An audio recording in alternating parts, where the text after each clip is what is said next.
Experiencing issues with your Spectrum cable box after a power outage?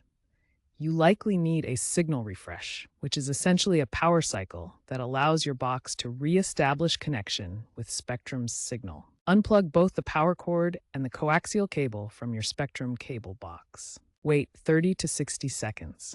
This allows the box to clear any temporary memory glitches and fully reboot. Reconnect the coaxial cable first, then plug the power cord back in. This simple process resolves approximately 70% of post-outage issues by resynchronizing the box with the cable signal. After doing this, your cable box should be working correctly. If not, move on to part 2 for additional help. If the basic signal refresh doesn't resolve your Spectrum cable box issues, there are several advanced troubleshooting steps you can take. Try Spectrum's Smart Restart feature available in their mobile app or website. This allows you to perform a remote signal refresh without physical access to the equipment. Navigate to the Services section and select Restart Equipment to initiate the process.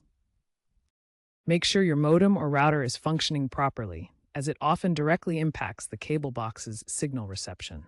Check that all lights are solid and not blinking red, indicating a stable connection. Check that all cable connections are secure and undamaged.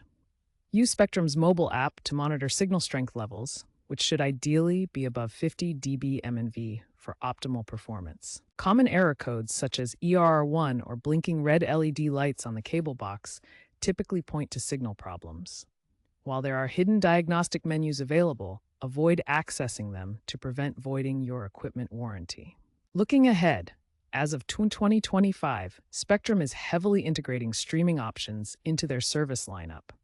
They plan to completely phase out traditional cable boxes by 2028, replacing them with cloud-based streaming solutions. Newer equipment already includes energy-efficient designs and automated outage recovery features through the mobile app. If these advanced troubleshooting steps don't resolve the issue, contact Spectrum customer support for professional assistance.